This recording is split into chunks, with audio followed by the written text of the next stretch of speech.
Então, é um imposto, você é obrigado a pagar. E aqui eles colocaram, né, a contribuição para o INSS de 350 ou investir 350 de maneira mensal em algo que tem uma taxa de retorno de 10% ao ano.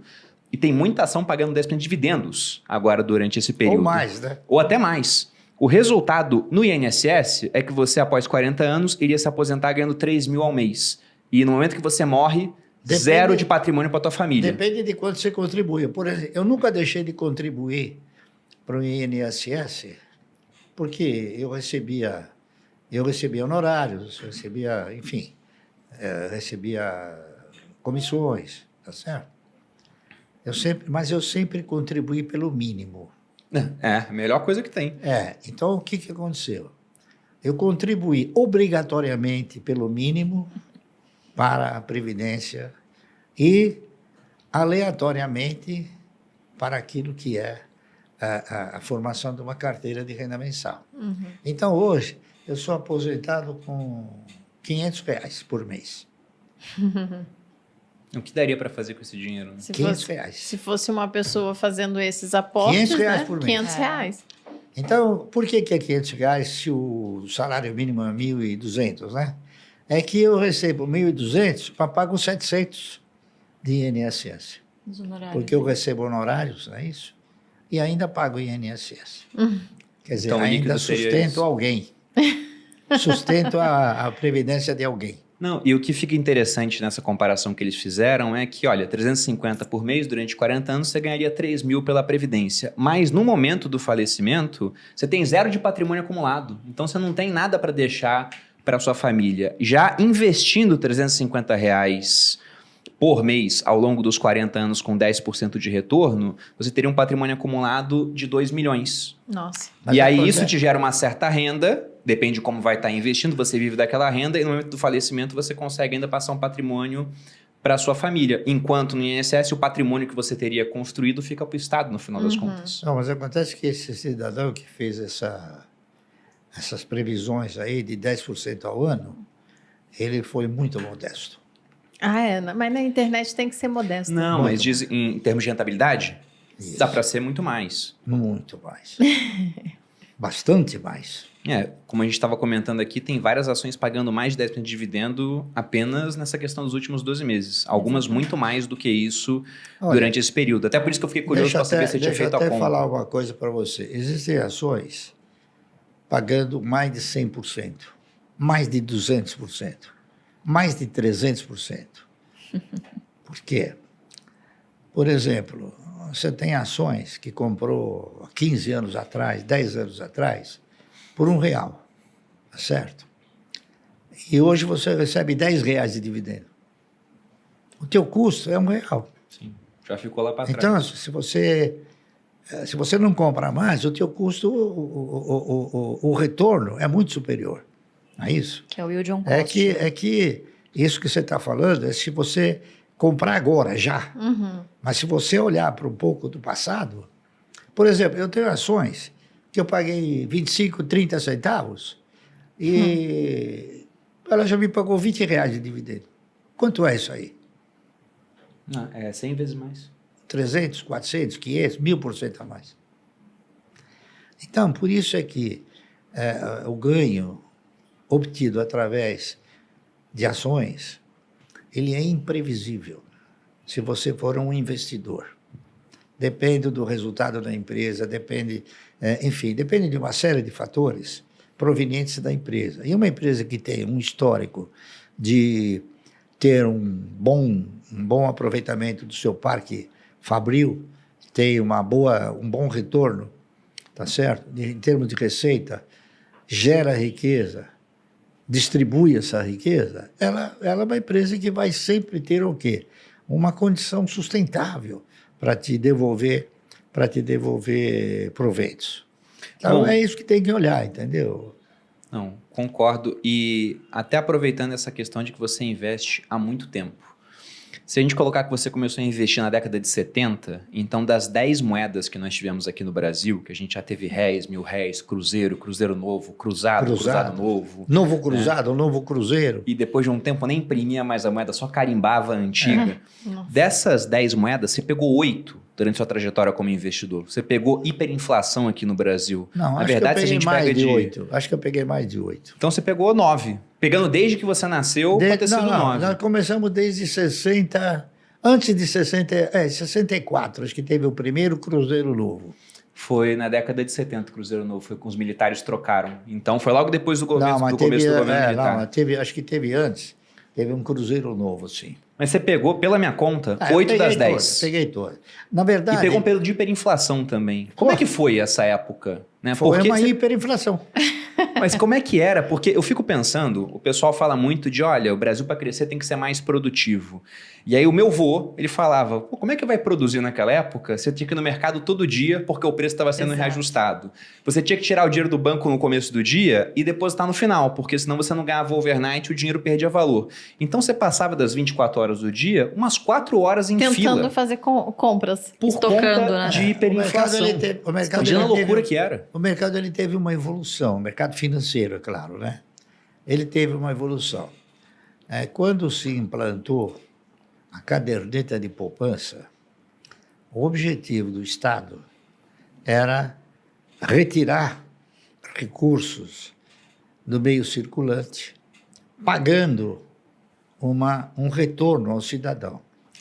Então, se a memória não me trair, o primeiro intervalo de remuneração da caderneta de poupança era anual. Depois, ele passou a ser semestral. O cara tinha que deixar o dinheiro preso durante 1 ano para ganhar um retorno? Então. Então. Por quê? Porque você tinha uma visão de investimento maior. Então, voltou para 6 meses. Por quê? Porque aquilo abreviou. O sentimento de ganho abreviou. Tá certo? Depois de 6 meses, passou para 3 meses. Depois de 3 meses para 1 mês. Entendeu? Então, foi uma regressão gradual, não foi...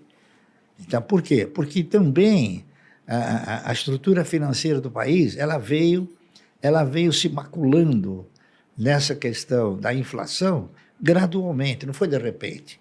Tá entendendo? Era bom para o pessoal ansioso, que adora comprar e vender, comprar e vender. Não, mas aí no caso não era comprar e vender. Aí no caso era o seguinte, quando você aplica os seus recursos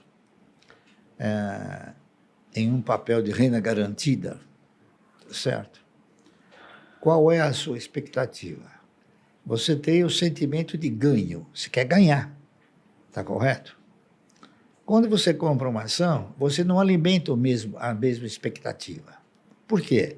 Porque você tem inúmeras orientações, principalmente pelo banqueiro, que vai quebrar, que não dá, que vai cair, que você vai ficar pobre. Tá entendendo? Por quê? Porque ele aterroriza o cidadão dessa maneira para direcionar o cidadão para ele, para os recursos para ele. E foi o que aconteceu durante muitos anos. Eu não sei se você chegou a pegar, mas o Estado sempre fez um apelo sedutor ao indivíduo. Então, nós tivemos uma época em que as emissoras de televisão, cada uma inseria 10, 15 ou 20 vezes por dia uma proposta, um apelo assim. Tinha um cidadão com a gravatinha, um cabelinho, né, numa mesa, um cartãozinho, falar, vem para a poupança,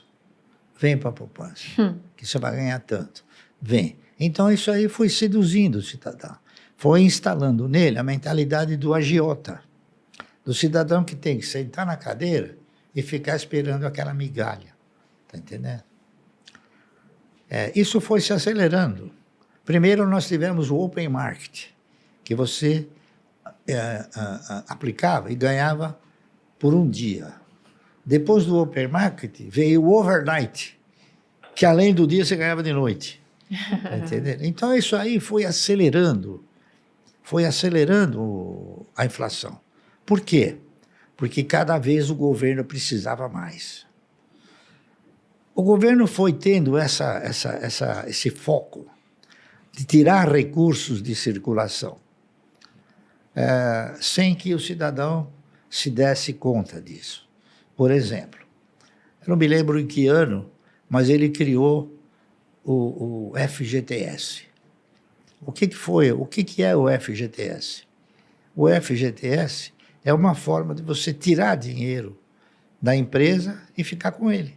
Tá certo? Sim, Por quê? Porque antes disso, a empresa ficava com o dinheiro, na hora que tinha que indenizar o cidadão, ela pagava o cidadão. Agora não, ela tem que contribuir com isso. E acontece que o Estado é um péssimo gestor. O pior gestor que existe é o Estado. Por quê? Porque a maioria dos elementos que estão lá são incompetentes. Está entendendo? A grande realidade é essa.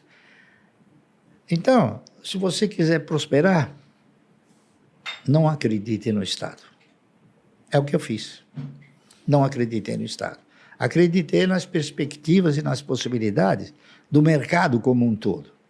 E hoje, você escuta falar o seguinte: os planos. O país nunca teve um plano. O país teve conversões só, mas nunca teve um plano. Falar um plano, está entendendo? Um plano econômico de longo prazo. E essa aqui é a verdade. O que eu fico curioso é como que você fez para, durante essa época, se manter fiel à sua estratégia. Porque você fez um estudo e, como você mesmo disse, era muito mais uma esperança, que você não sabia se daria certo naquele ambiente. Ó, quero comprar 1.000 ações por mês de uma determinada empresa. E foi fazendo isso e falou que no 8º ano o negócio já se sustentava. Só que você pegou um período do Brasil extremamente conturbado. Se a gente volta lá atrás, mas durante esse período de 40 anos, a inflação foi de no mínimo 2 dígitos todo ano, às vezes 3, às vezes 4. Um monte de planos econômicos malucos. Chegou uma época do Delfim que ele, como um bom futurólogo, não é isso? Ele projetou a inflação 12% ao ano. E ficou 2 anos como 12% em termos de imagem.